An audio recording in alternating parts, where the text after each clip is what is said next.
ইরানের সঙ্গে মার্কিন ইসরায়েলি বাহিনীর যুদ্ধের প্রভাবে বিশ্ব অর্থনীতি এখন দ্বিমুখী এক সংকটের মুখে পড়েছে। কারণ গত ২রা মার্চ ইরানের ইসলামিক রেভলিউশনারি গার্ডস কর্পসের জ্যেষ্ঠ উপদেষ্টা ইব্রাহিম জাবারি ঘোষণা করেছেন হরমুজ প্রণালী বন্ধ করা হয়েছে। এই নৌপথ দিয়ে বিশ্বের প্রায় ২০% তেল পরিবহন করা হয়। এই ঘোষণার পর তেলের দাম এক লাফে $১০০ প্রতি ব্যারেল ছাড়িয়ে যায়। বিশেষজ্ঞরা বলছেন তেলের পাশাপাশি সারের ঘাটতি দেখা দিয়েছে, আর এ কারণে বিশ্বজুড়ে দেখা দিয়েছে খাদ্য তৈরির আশঙ্কা।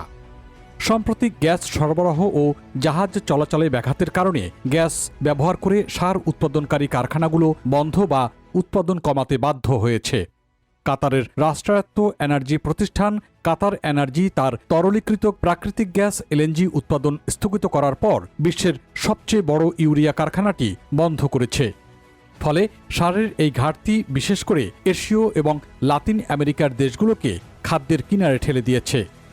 জানা গেছে ভারতে তার প্রয়োজনের 40% ইউরিয়া ও ফসফেট সার মধ্যপ্রাচ্য থেকে আমদানি করে, কিন্তু সংকটের কারণে ভারত এরই মধ্যে তাদের 3টি ইউরিয়া কারখানা উৎপাদন কমিয়ে দিয়েছে।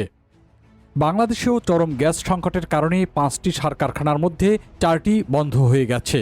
এছাড়া বিশ্বের অন্যতম বৃহৎ সয়াবিন রপ্তানিকারক ব্রাজিল তাদের প্রয়োজনীয় সারের প্রায় অর্ধেকই হরমুজ প্রণালী দিয়ে আমদানি করে থাকে। তাই সারের অভাবে সেখানে উৎপাদন ব্যাহত হলে বিশ্ববাজারে ভোজ্য তেলের দাম নিয়ন্ত্রণের বাইরে চলে যেতে পারে। এদিকে যুক্তরাষ্ট্রে সারের মজুত স্বাভাবিকের চেয়ে 25% কম রয়েছে। শিপিং সার্ভিস প্রতিষ্ঠান সিগন্যাল গ্রুপ জানিয়েছে বিশ্বজুড়ে সারের প্রায় 20% উৎপাদিত হয় উপসাগরীয় দেশগুলোতে। ইউরিয়ার ক্ষেত্রে এই সংখ্যা 46%। কাতার ফার্টিলাইজার কোম্পানি একাই বিশ্বের 14% ইউরিয়া সার সরবরাহ করে। ক্রমবর্ধমান ঘাটতির কারণে এরই মধ্যে মধ্যপ্রাচ্য থেকে ইউরিয়ার রপ্তানির দাম প্রায় 40% বেড়ে গেছে। জ্বালানি ও পণ্যের মূল্য প্রতিবেদনকারী বিশেষায়িত সংস্থা আরগাসের তথ্য অনুযায়ী গত শুক্রবার পর্যন্ত এর দাম প্রতি মেট্রিক টনে $500 কিছু কম থেকে বেড়ে $700 বেশি হয়েছে। এই দাম গত বছরের একই সময়ের তুলনায় প্রায় 60% বেশি। তথ্য বিশ্লেষণকারী সংস্থা কেপলার জানিয়েছে হরমুজ প্রণালী বন্ধ থাকলে বিশ্বজুড়ে 1/3 বাণিজ্য ব্যাহত হতে পারে।